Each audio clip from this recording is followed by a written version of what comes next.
Hey everybody, before we start this podcast, I would like to say thank you to Patrick Carroll for all of his great photos used in today's podcast with bass player for Larry Fleet, Eric Harley Brown. Thank you guys, and I hope you guys enjoy this episode. And Larry Fleet will be in Airway Heights, Washington, Sunday, March 2nd. Make sure to go grab tickets and enjoy the show.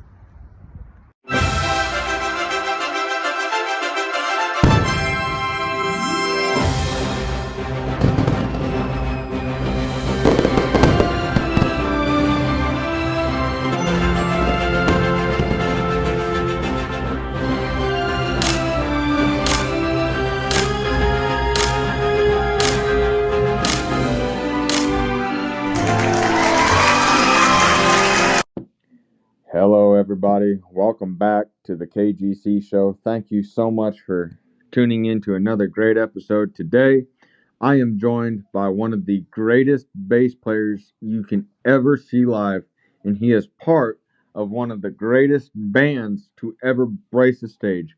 And no, I ain't talking about the Gatlin brothers. I'm talking about my buddy, Eric Hardley Brown, and his friend, Larry Fleet. Eric, how you doing, buddy? Oh, I'm doing great, brother. How's the weather out there in Washington? Cold. No doubt, man. Well, we're here in Denver. It's been pleasant for the last few days, but it's starting to cool down. But man, we came from Nebraska and we played Iowa and then and somewhere else, and man, it was like 10 below over there. So it feels like summertime right now. Yeah. So how have you been doing since the last time we talked? Doing great, man. I know it's been a minute since we talked, so a lot of stuff happened. We toured throughout last year, and did just a lot of cool stuff. Did a bunch of stuff with John Party and Kit Moore, Billy Currington, and then we did a direct support slot for Morgan Wallen on his first ever European tour, which was pretty cool. Is the biggest country tour of all time to go through Europe, apparently. Wow. So that's kind of a cool little thing to have on your resume. But it was amazing, man. Those people were just fantastic over there. And then we came back and then did a bunch of our own stuff, wrapped up a little bit in December, and then we've just kind of started hitting the road again. We've been out. We did a run last week, and then we're in the middle of a 2 week run. So that's why we're hanging out in Denver for a couple days. That's right. And I can't wait till you get out here Sunday, March 2nd to the Northern Quest Casino. Tickets at larryfleet.com. The first time I've ever worked an ad into the show, but There you first time You're for doing everything. great. But how does it feel to keep coming back and seeing the crowds multiply for you guys? It's kind of hard to put into words sometimes because when me and Larry first started out, and granted, all of this was just kind of done accidentally. When we kind of first started hanging out together and picking and playing some music together, we had no intentions of a career. So, I mean, we literally would go out and play some places around Chattanooga, and I kid you not, we did one show that was just to one person, and that was Larry's wife.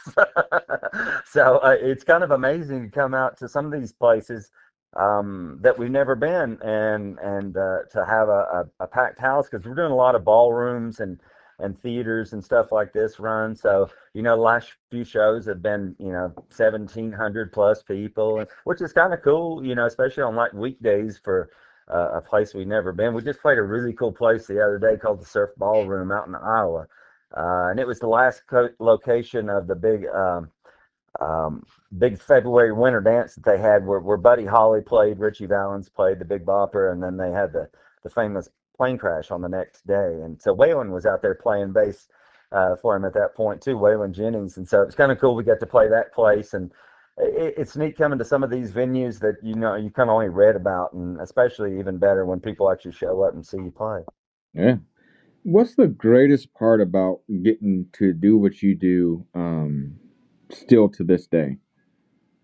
For me, it's just the people. I mean, I love playing music and this and that and the other. I don't consider myself really anything special as far as as a bass player, because I mean, you go to Nashville, man, and that's where all the heavyweights are, and there's always somebody who'll come along and eat your lunch. But we've kind of figured out a way to do something special and entertain people, and that's kind of my favorite thing is getting up and communicating with the people that come to see your shows.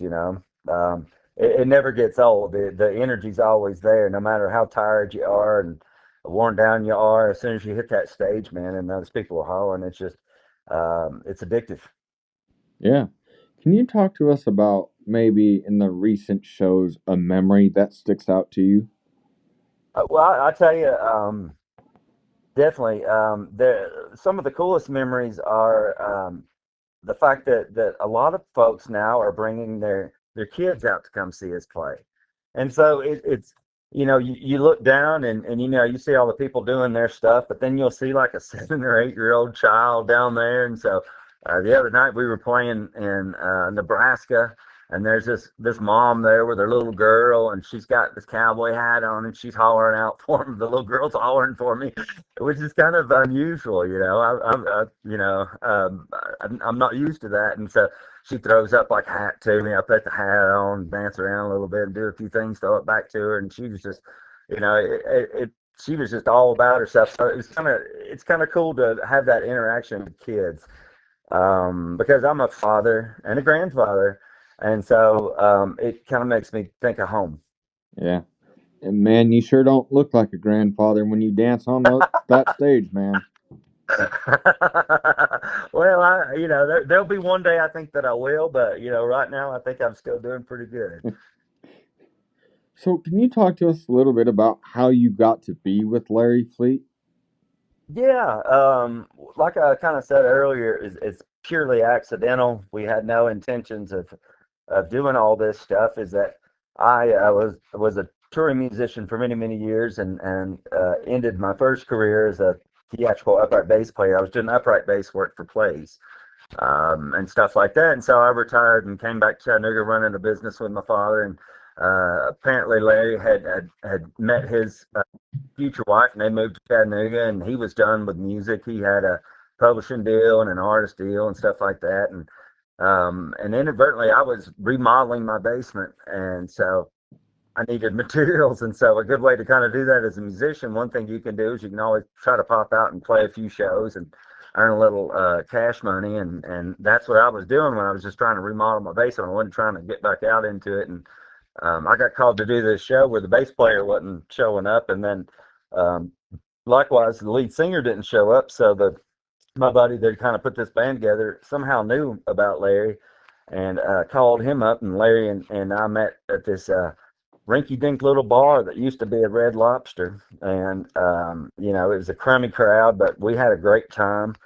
Got to be instant friends. And so one of my best friends was the drummer in that gig too. And so the three of us, Larry asked us if we wanted to start a little band just to piddle around town, make a little extra money. And that's what we did. So we started, 6, 7 months into it. And then, as a matter of fact, we used to be called the River Goats. That was the first band name, the River Goats. And then one day we were sitting there playing this show, and it's like, well, we got to figure out a real name because people were kind of starting to come see us. And Larry was starting to get back into writing, and he was writing these great songs that we were starting to do. And me and the drummer were like, man, why don't we let's just go under your name since we're doing all this stuff. I mean, you need to get the credit for this stuff. And so that's how it became an artist gig for Larry. And then lo and behold, he ran into Jake Owen, and got a bump up. And then it was, 7 months, a year later, we're playing with Allison Krauss and Willie Nelson and all these other people. And it just kind of kept going and still going to this day. It seems like it was a long time ago, but it really wasn't that long ago. Yeah. Can you talk to us a little bit about what have been some of the highlights for you getting to stand next to Larry for getting deuce? Who has been one of the best open or closing acts that you've gotten to open for? Like, who is somebody that you've gotten to open for that you said, man, now we've made it? Well, I'll tell you, I mean, Willie Nelson was a pretty huge one.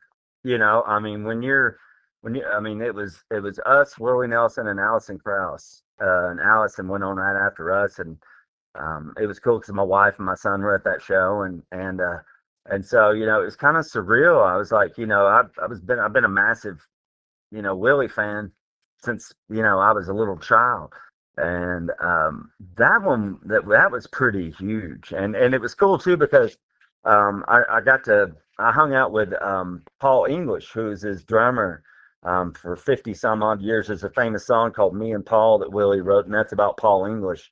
And if you've ever seen him, he always wore like a flamboyant cape, had this cool hat with all these pins, carried a sidearm all the time. And so I got to sit and somebody wanted to take our pictures together. And so I stood and they ended up giving me these pictures. But standing there with Paul English, that was pretty huge because that's an iconic rhythm man, and as being a bass player, that was pretty intense for me. But it's hard to say. I mean, we've gotten to play with so many great acts. I mean, we did our first stadium show with Morgan Wallen. We played the Panthers, Carolina Panthers Stadium back in the fall, and that was pretty huge. We've never done a show for 60,000 people, and to be me and Larry up there on stage, one time we're just kind of looking around, and it's during the show. We just kind of look at each other, just kind of smile and grin, and kind of keep on doing what we're doing. But it's that kind of silent interaction, that's always fun that he and I tend to have, and so it's hard to pick one. But man, you can't really get above Willie Nelson, I don't think. That amen, brother. What's a story that you have about that day of Willie Nelson that you remember? Well, I remember it was really, really hot. And so, and I was in a Canadian tuxedo, so I was wearing all denim and thinking about how bad of an idea it was to wear all denim that day. But I'll be honestly, really, for me, my personal story for that day is hanging out with Paul English because I mean, I was such a fan of his. And he's kind of obscure and he's a character. And so that's what I kind of fancy myself as too. It's sort of as a character for Larry, just like Paul was a character for Willie. I mean, the two always kind of went together, and so having that moment with Paul English, I think was probably about my most special memory of that day. Well, that too, and then having my wife and my son to be able to and kind of witness all of that and sort of realize that. I think that's when my wife kind of realized that this wasn't all just a bunch of bull mess. Yeah. She's Um. like, okay, but you guys are actually kind of doing something. So I think that's when she kind of gave me the green light to go for it and see what I could do in this career. Yeah. And I understand Larry has a new song out. Can you talk to us a little bit about that? Yeah, it's a great song called Hard Work and Holy Water. And really, it came about because um, that's the name of the tour we're on right now. And it came about because he actually came up with the name of the tour before he wrote the song. And we're sitting around one day, and it's like, well, this is a cool title for a tour, but maybe we need to have something to kind of back it up with. And so he went in with a couple other boys, and they ended up writing this song. And so it's cool. There's going to be a lot of new music coming out this year in spurts, and so there's some more stuff coming out to kind of back that up as well. But which is there's going to be some interesting things that are a little bit of a different direction for us too that I think people are going to really like. Can you talk to us a little bit about your upcoming show here in Spokane for the Spokane, Washington people that might be excited? Can you talk to us a little bit about how it's different this year than when it was last year? Well, I mean, first of all, we're going to have, it's a new show. So every year we like to put together a new show. You'll hear some familiar tunes, but you'll hear some that you haven't heard as well. And then, we've got a cool couple new production things and a little bit of a bigger crew. And so hopefully I think from what I remember, it was a pretty great show last time. And so I hope that everybody that comes out this time thinks so as well. I'll be honest, we were really pleasantly surprised. It was one of those things again where we had never played around there, except I think maybe we had done a show with Parker McCollum there, and so it's cool to be able to come to these places and all of a sudden there's just a ton of people there. Yeah. Um, I think everybody should really enjoy the show because it was a great one last time, and I think we're just going to build on that. That's right, and I can attest to it because I was at the show, and it's amazing as ever, and it's like watching a young bearded Garth Brooks sing great songs. and that's exactly what I feel when I come to see you guys. That's a compliment. Yeah, I'll take that. Oh, he's done pretty well for himself. Get how's how's the touring life kept you guys busy? I know that you guys are out a lot, but I understand from Washington you guys are taking a little break and then you're heading over to Australia with Zach Top and John Party. Yeah, yeah. So we're taking just a little break in the tour. So like I said, right now we're in Denver. We play here, I think Thursday night, and then we're playing in Utah, Salt Lake City, and then Boise, Idaho, and then end up out there in Washington on Sunday. Then they fly us all back to Nashville. And then, yeah, fortunately, we got a few days off in between to kind of get prepared because I got to throw down some grass seed and get some bushes in the ground. So I'm glad we got a few days off. I just bought a house, and so then we head on over to Australia, which is going to be quite an interesting thing. We've done Europe a few times, and we're going back there again this year a couple of times. But I don't know that I've ever done a plane flight that's quite that long. But I think it's going to be a lot of fun because obviously John Party, I love those guys. Great friends with his band members. You know, a lot of guys that I've discovered that have a lot of common friends with, and we've run around in the same circles for years. So that's always fun hanging out with John and those guys. But Zach Tapa, obviously, I'm excited to see him. He's kind of a hot new thing right now, and so he's really really hitting it right now. And so I think it's going to be fun to see him as well. And I think that's a great lineup, man. I think that's going to be a killer show. Also, too, and I think we talked about this a little bit earlier, but we found out too that like Australia is our third most popular market. So we've never been over there, so it's kind of cool to maybe see what happens when we show up there. You just quite never know. Yeah. What for you as getting to play with Larry? I know last year was a pretty monumental year for you guys. What was the highlight for you guys? Whether it would be a place that you've played or gotten to open with somebody, but what was that highlight for you in 2024? You know, there was an amazing year. It's probably one of the most action-packed years we've ever had. But really, a huge highlight for me was doing the European tour with Morgan.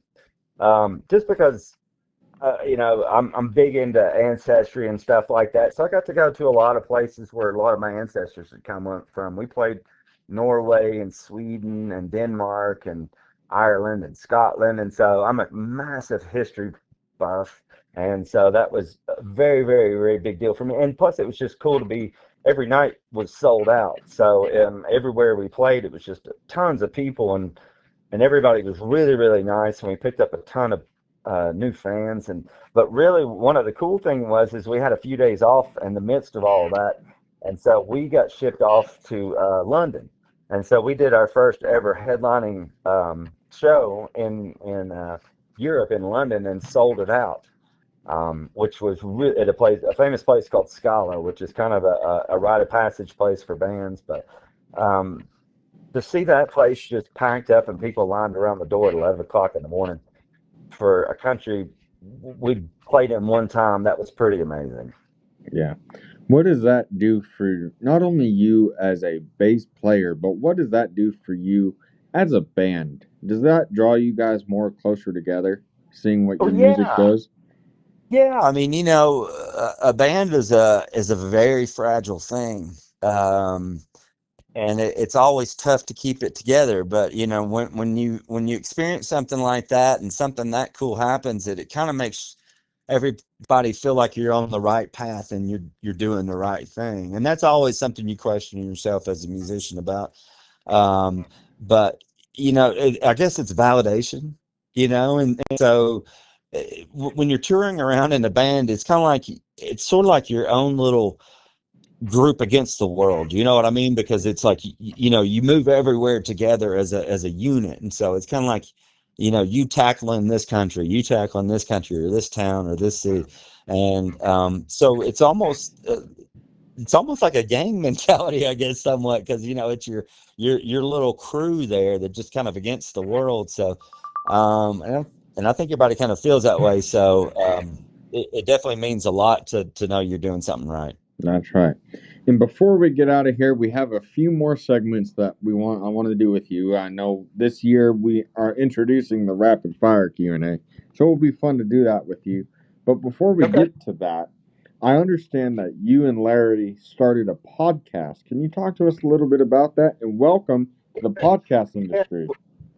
It is called, it's something we just started getting into towards the end of last year, and I think we've done maybe 25 episodes or something like that. And so we're fixing to kick all that back up, but it's called um, Highway Feet podcast with Larry Fleet, Crazy Legs, which is myself, and Les Hall, who is an old friend of Larry's and is, I guess, essentially sort of our production manager, and he tours with us everywhere.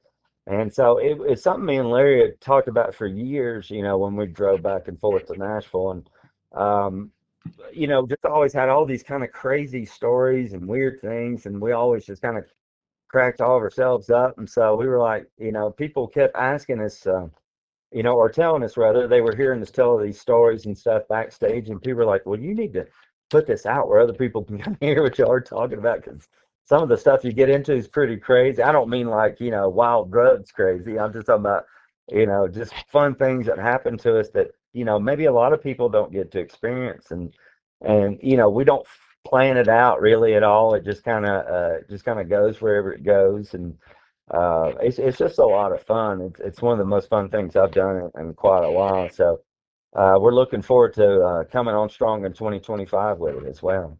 Amen, brother. And I know that I've listened to all those episodes, and it's beats my podcast by a long shot. So I love it, and you guys are doing great, great stuff. And welcome to the Well, dude, podcast you're doing world. great stuff. You're doing great stuff as well. So I mean, I listen to yours as well. So it's always top notch, man. Don't ever sell yourself short. Well, man, I want to say thank you, and you want to do the rapid fire Q&A before we head out of here. Let's do it, man. Let's try it. I don't know what'll come of it, but let's see what happens. What's your favorite song? My favorite song, oh, geez. I probably Don't Keep Me Wondering, Allman Brothers. Yeah, It's a classic one off of their second record, Out of Wild South, and it's just smoking, and it's got one of my favorite slide solos of all time. And I'm just a massive Allman Brothers fan anyway. me too. What's your favorite movie? My favorite movie, it's probably it fluctuates from time to time, but one I always will come back to is Oh Brother, Where Art Thou. I can watch it every time and laugh, and it seems like it never gets old. It's just a brilliant movie. And same for Larry too. I think it's pretty much about his favorite as well. So needless to say, we watched that movie a time or two together. What What's your favorite TV show if you watch TV? My favorite TV show. I am once again as it fluctuates. I think last time we talked might have been Forged in Fire, which is a close second. But right now, me and my wife are really, really big into Homestead Rescue. You ever seen that show? No, sir. Oh, it's amazing. With this family, they go out and they save these. We're big into homesteading stuff, and so they go out and they save these homesteaders. That are living off the grid and stuff like that. Yeah. Uh, and Anybody hadn't seen it, it's an awesome, awesome show. You need to watch it. Well, there you go. What's your favorite book? My favorite book. Let's see. I'm trying to think about which. Um, I tell you, one of the best ones. I don't know that I have an actual favorite, but one of the best ones I've read in the last little bit. I just finished up Geddy Lee's autobiography. Geddy Lee, bass player from Rush, monster, and it's amazing to be able to listen or to read about those guys' history and just kind of starting up and all the cool little details that musicians love to hear. So definitely Geddy Lee's book. That's how it kind of got me through last year. I was reading all the time. Yeah. What is the song that made you want to start playing music? Oh, as a bass player, Yeah. um, man. Well, the cool thing is my parents were young when they had me. I was born in '73, and so they were both 21 and 22. So I grew up listening to some pretty darn good music of that day. That's still my favorite era of music, but it had to be. I was just massive into Led Zeppelin. which is probably one of my biggest influences. And so I just remember Song Remains the Same by Led Zeppelin. My dad had Houses of Holy record, and I remember just listening to that and playing like air bass along with it, that and Ramble On. As a bass player, listening to John Paul Jones, who's one of my biggest influences.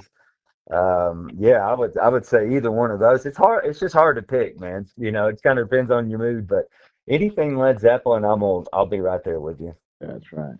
Oh man, Led Zeppelin. I watched like old concerts of those guys, and man, they could perform live good. Well, and they just covered so much. I mean, everything from blues music to rock music to kind of fantastical, almost Lord of the Rings type music. There's about three bands that I have lumped right together with them, but which are the band and the Allman Brothers, which are both bands that I grew up on. And but Led Zeppelin, just as a child, I just remember the excitement I felt playing air bass, playing along to those records. And it really, I think it was just sort of the spark that kind of got me into saying that I want to be that idiot up on stage as well. Yeah. Well, you're not an idiot. You're a master at what you do. Yeah, my wife might disagree with me sometimes. My mom could say the same about me. Man, I thank you every time, and we got two more real fast ones. But what's one thing that you want to be remembered by? Um, I just want to be, as far as being a musician, I just want people to remember, to think about that I made them happy, that I made them have fun. When they spent their hard-earned money to come see us play and bought a ticket, that I gave them what they paid for. Yeah, I'm sure my family will have other things to say, but I want to be just remembered as a good person, and I tried to do as best I could and do the right things. But if you came out to see us play, well, I will give you a show, and you got your money's worth. yeah, that's right. And anybody, I encourage you, if you go to larryfleet.com and see that the guys are coming, grab your tickets because this is a hands down concert anytime that you do not want to miss. And it has become one of mine and my mother's favorite traditions that we do every year is get to go Oh, see Larry Fleet and his incredible band. So I highly encourage all of you guys to go to larryfleet.com and see where they are heading and heading your way. Grab those tickets and sell out every show for 2025. Eric, last question I got for you is when the new music comes out, will you come back on and talk about it? of course. Anything that I can do. Well, we love Larry. We love you guys. Give my love to the guys. And safe travels and prayers for you guys on the way out here. All right, brother. We appreciate you, man. Thank you so much. Well, thank you. And thank you guys for listening to the KGC show. And thank you to Eric and the Larry Fleet team for coming back on the show year round. Even though I'm probably one of the most annoying hosts, I still appreciate them coming back on. And thank you for listening and watching the show. And don't forget to tune back in to see whoever I can ravel from underneath my sleeves. We thank you. Love you guys. Love one another. And we'll see you soon on the next one. Thank you, Eric. Thank you, buddy. Appreciate you. Appreciate you too, man.